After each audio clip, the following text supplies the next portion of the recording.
This is the Regular Pastor Podcast. My name is Landon Coleman. I'm the preaching pastor at Emmanuel Baptist Church in Odessa, Texas. Today I get to talk to Dave Jenkins, and this is our first interview via technology, so I've got Dave on Skype, and we're doing a little recording here. Dave, welcome to the podcast. It's exciting for us to have the former Pope of Idaho on the podcast, so welcome. Boy.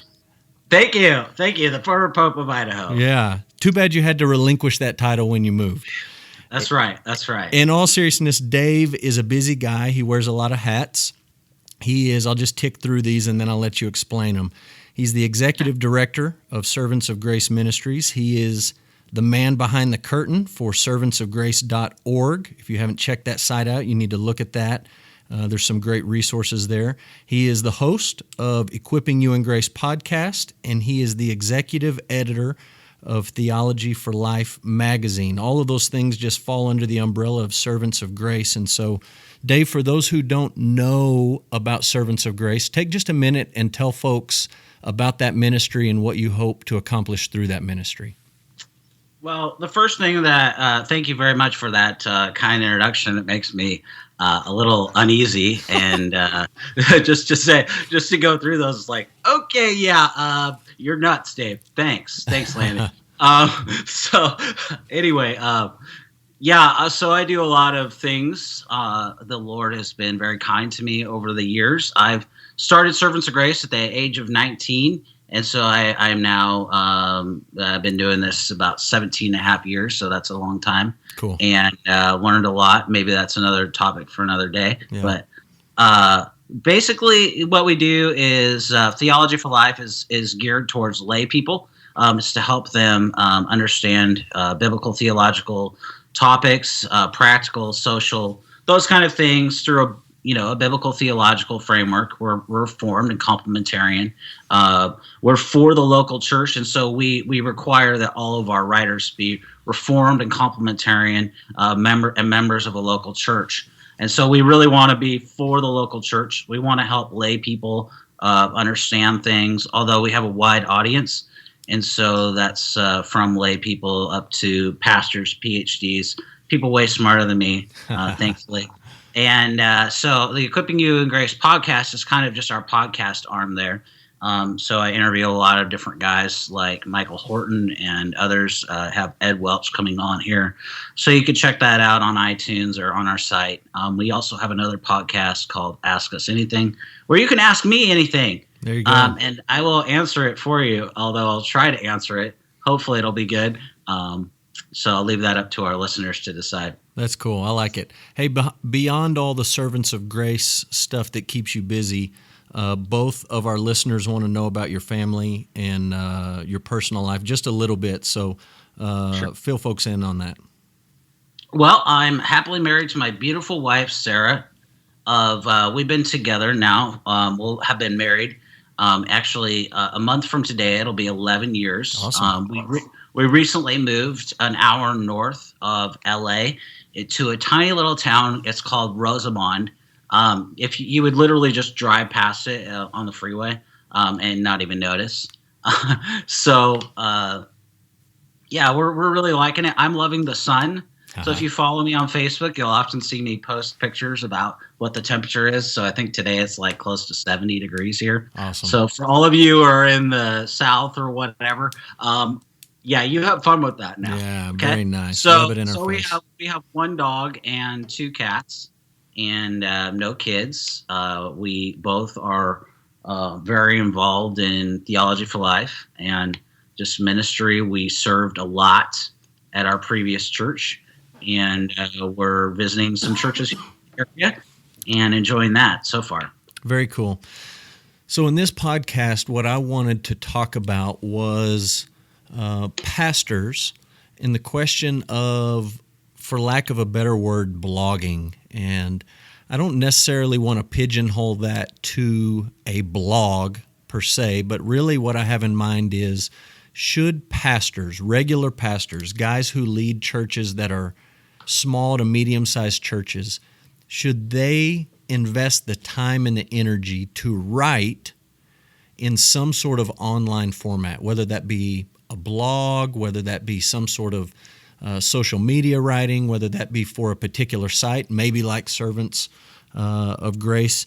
Is that something that's important? And since Dave interacts with not exclusively pastors, but with a good number of pastors, and has been gracious enough to allow me to write a thing or two for Servants of Grace, I thought this is a great guy to visit with and to get his thoughts. So the question I'm going to throw to you, Dave, is this. Should regular pastors blog? Should they write for online public consumption? What do you think? So the short answer is yes and no. Way to yes. ride both sides. Yeah, totally. I'm right down the middle. Yeah, no taking any sides there. Yeah, way to take a position. Yes. So yes, pastors should write. I mean, they do write, right? So they write, in the newsletter if they have one in the church. They write emails. They write sermons. So the answer is not absolutely no. The only reason that I say no to that is, as I'll get into, and when you ask me the second question, so I won't spoil the answer there. It goes down to priorities. So let me give you an example, and Landon, you can verify this. Oftentimes people say, well, right now I have this thing going on or whatever, and we'll have this series going on, right? So they'll commit to the series, but then they'll say, I have to back out because of this thing. Well, I'm always like, their first priority, and I'm going to give away one of my answers, I guess, to the second question is, your church pastoring comes before anything else. And what you're talking about is a series in your world in Servants of Grace, where maybe a person in church ministry, a regular pastor, has committed or promised or pledged to write something for a series you guys are doing, but then has to back out because the primary calling is not blogging or posting or online writing, but the local church. Yes. Yeah. Absolutely. And I'm a big proponent of that. And people are like, well, I'm so sorry. Please, you don't need to apologize for anything. Thank you. And I'm always like, thank you so much for what you're doing. Yeah. What you're doing here is just an extension of that. Yeah. So yes and no. Yes, they write a lot. And no, there are other things that may take precedence over writing for online consumption. So I guess the next question that comes to mind, and we've sort of kicked some of these ideas around over the last couple of weeks, is when you're a regular pastor, you're a busy guy. You wear a ton of different hats. You are a counselor, you are an evangelist, you are a facilities manager, you possibly lead a staff or a group of deacons or volunteers. You've got a ton on your plate. How important is it in 2018 for regular pastors to be writing for online consumption? Should that be on everyone's radar? Is that a highly critical way to minister and to reach folks? What are your thoughts? So I'm going to start off the answer by saying, first, it depends on ability and availability.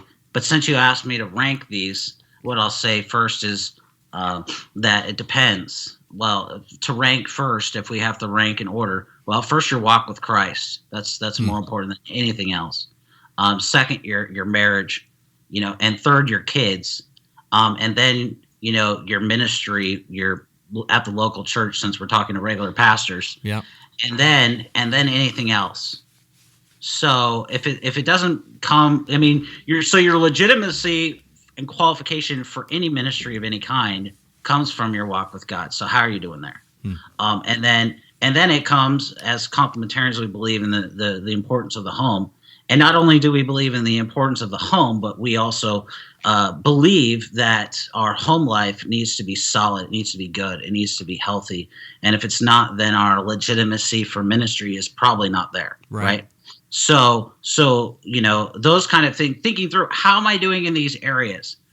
So since we're ranking these things, and the other thing to ask is do I have the ability to write? How does a guy know that? How does a guy know? Look, I'll be honest with you. I think most pastors would say they do have the ability to write. And the way you're framing it, you are saying, yes, they all write, but some don't have the ability to write well. How does a guy know if he has that or not? That's a great question. I think learning to write great is a God given ability, or actually, just it's a God given ability to write really well. So you have like your Jared C. Wilsons or Michael Hortons, John Pipers. I would say those are learning. Those are great writers, right? We would all agree.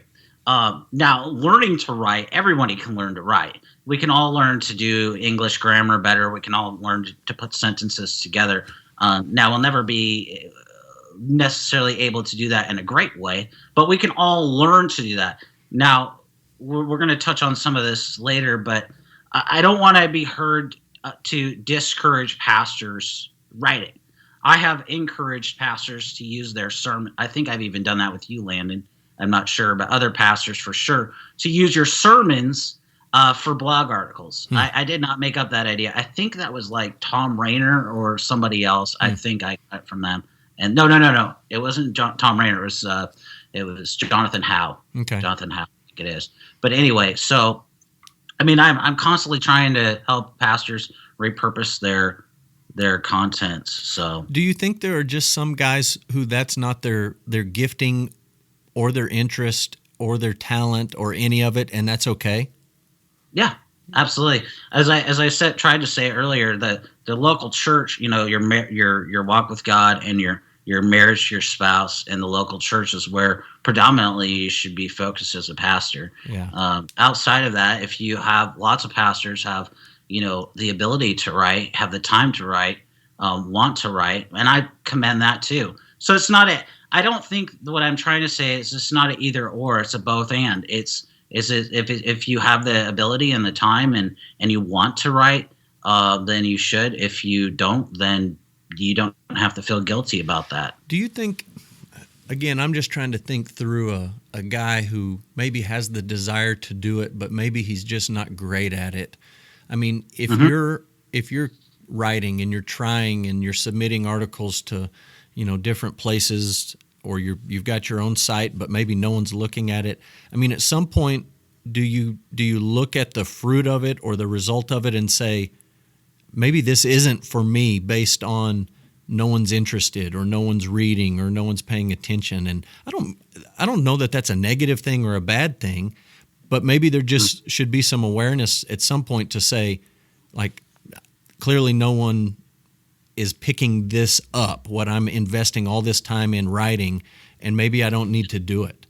I don't want to discourage guys from doing it, but I think at some point there probably needs to be a little bit of honesty in that. Thoughts? Yeah, I think always. I think what you're saying here is being a good steward. That's what I hear you saying. Is that right? Yeah, I think so. So I mean, I think we always need to ask wherever we're doing, are we being a good steward of what God's giving us? So if nobody is picking up, your articles or whatever, maybe you need to get some help. I mean, with writing, one of the things that separates us, Servants of Grace, from other places, not every place certainly, but we really try to help come alongside writers. Sometimes though, if there's really bad theology, I'll just say, I'm sorry, this isn't a good fit, but that's so rare. I mean, I'm really a big proponent of coming alongside people, helping them, wanting to help them to grow. So yeah, I think there's great value in that. Rather than just saying, no, this doesn't cut the standard, to say, hey, let's bring it up to the standard. You've got something here that's workable, and let's improve on it. I really like your order there when I asked you to sort of rank the importance, and you said first you check your walk, your relationship with the Lord. Second, you check your house, and you make sure that you don't lose the ability to serve in any capacity by losing your house. Third, you take care of what you need to take care of at church. I realize that never really ends for a regular pastor. It's not like you get to the end of the week and think, oh, I have all this time left over and I've taken care of everything. But you put them in that order, that ranking, and then writing needs to fall in behind that. Rather than taking precedence over those things, it's sort of down the list on the level of importance. Let me frame the question to you this way, and I'm curious to know your thoughts here. As a church member, how much time would you, Dave Jenkins, want your pastor to devote to blogging, writing for online consumption, let's just say on a weekly basis, do you want him to carve out time to do that? Do you want him to do it just if there's leftover time? What do you think, just from your side of the church perspective, what's appropriate for a pastor to spend? How much time should he spend blogging? That's a tough question. I don't know that I have the definitive answer on that. I think, again, just to say kind of maybe some of the similar things, it just really depends on the ability. As you said, the time. I mean, pastors have so many things to do, hospital visits, as you've said, facilities, et cetera, et cetera. I mean, so it really just depends. I mean, I know pastors that write late at night.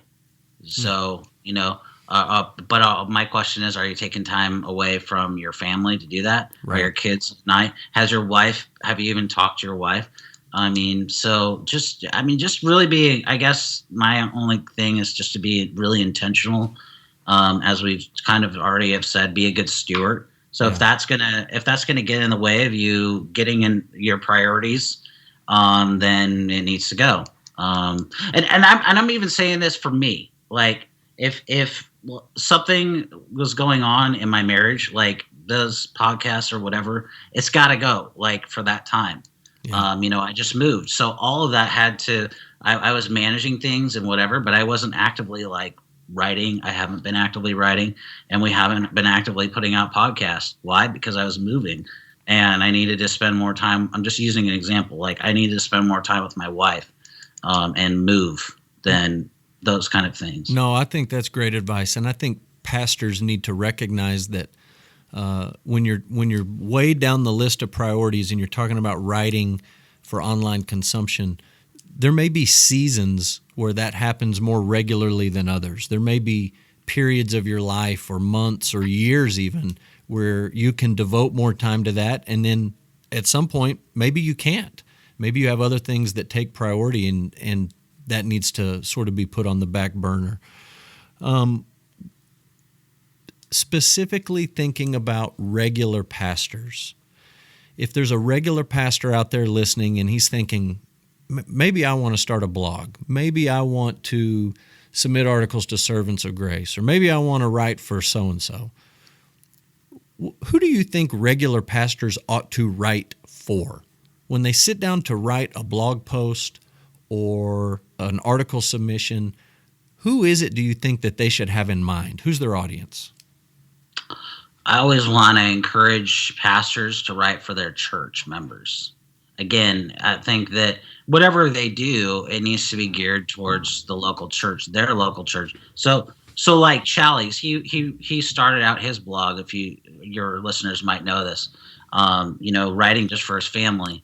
Then he started writing. I think it was his first book or one of his first books, Detox, with Cruciform, and that came out of ministering to men in his church. And I think the best books, so that guess what I'm saying here, is the best books and the best material that comes out continually and consistently is pastors writing for their congregation or somebody else writing because they have a passion and a burden for a particular topic.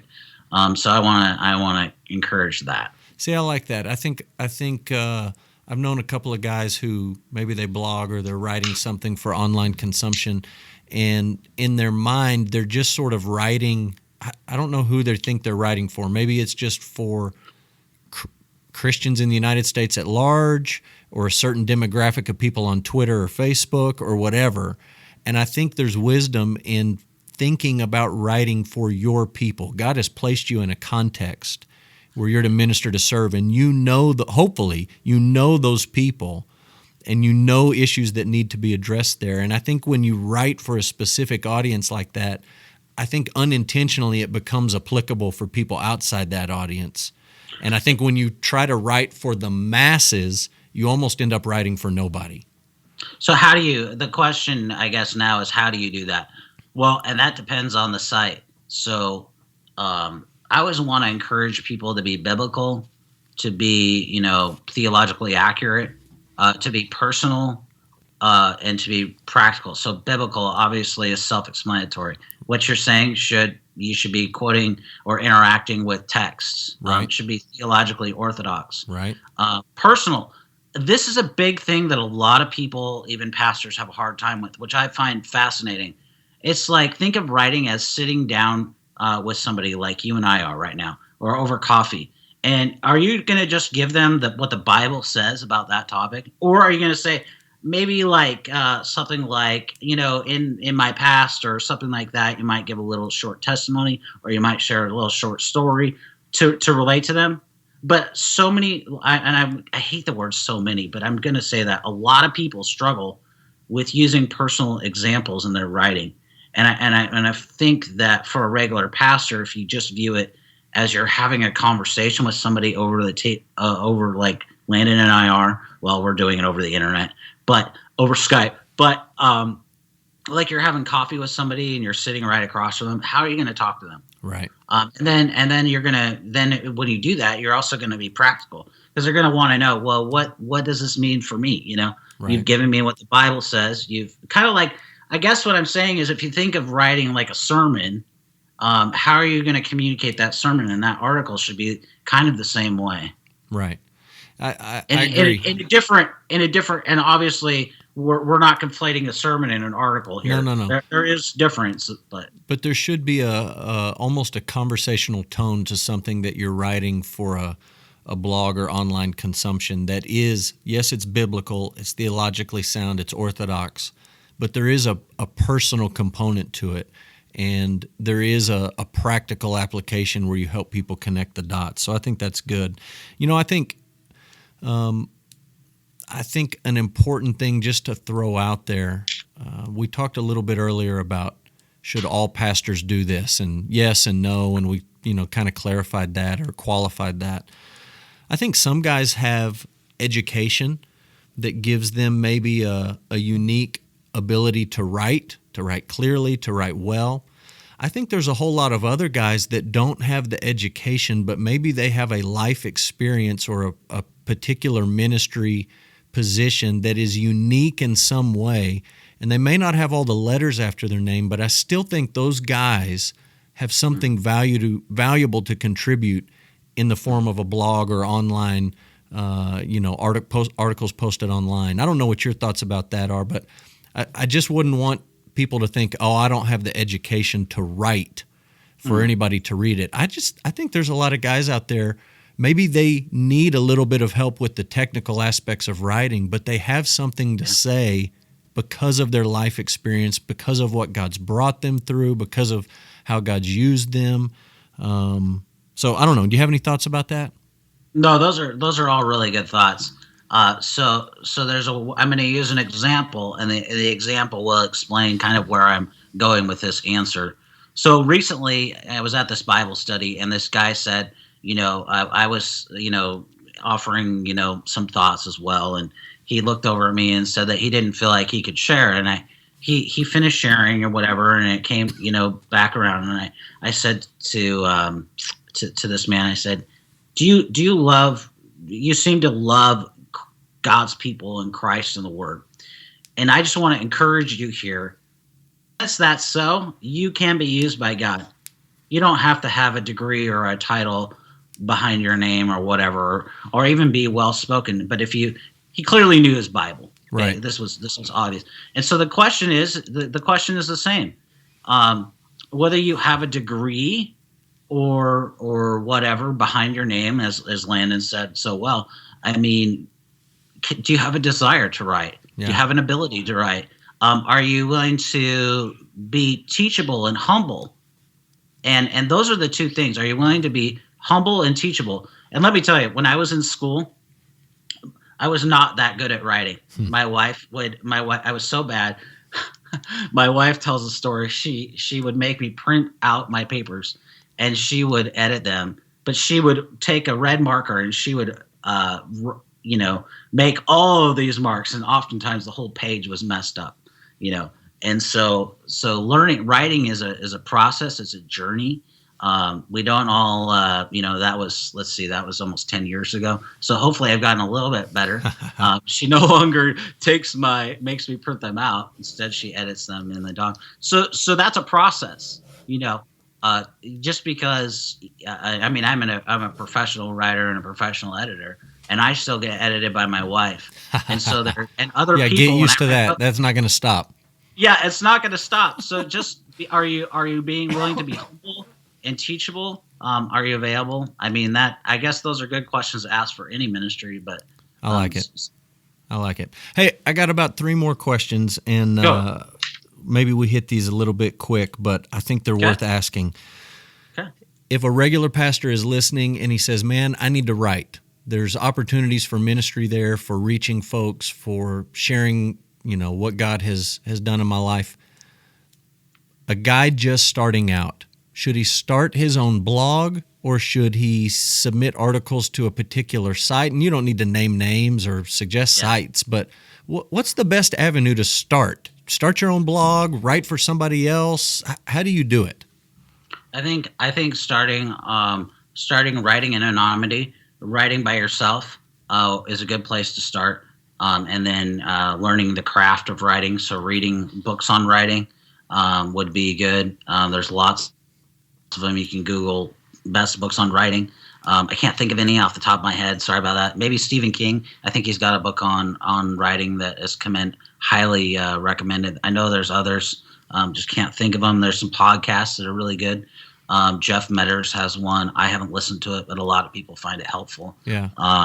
So and he's a pastor, talking about writing. So, in terms of beyond that, if you have some experience with writing, reach out to some other places. There, you can Google, Christian places that are looking for articles. Servants of Grace is always one of those, For the Church, other places like that. Yeah, I like it. What do you think are the greatest dangers for a regular pastor who picks up the hobby, the discipline, whatever you want to call it, of blogging? What are things that you would warn regular pastors about who want to write for online consumption? Oh, boy. How much time do we have? You got about 3 minutes. Pride. Why? Why do you say that? Pride. I mean, because you can get writing and they say your article is well received. It gets picked up by lots of places. It can go to your head. So and pride because of the celebrity culture that we live in North America. Pride. Even within the church, a celebrity culture. Church, yeah. So you could have that. The tendency with writing is, I'm getting affirmation, so everything that I'm saying is so good, and it's a pat on the back. So you've worked hard, right? Yeah. And so, I mean, there's nothing wrong with being encouraged, but we have to, again, in all ministry, we have to deflect away to Christ, and so. And don't you think that pride can manifest itself either in a big head or in a totally crushed and bruised ego where you're just totally discouraged and despondent if all those things don't happen? I think that's a manifestation of pride too, because the focus is still on you. I'm a failure. No one wants to read it. No one clicked on my blog post this week or whatever. I think that reveals, again, as you just warned, a heart that is focused on you rather than focused on the gospel and the glory of God. So that's definitely a big danger. What do you think about, one last question, a regular pastor who starts a blog or who's writing for online consumption? How does he define or measure success? What would success look like in this type of ministry opportunity?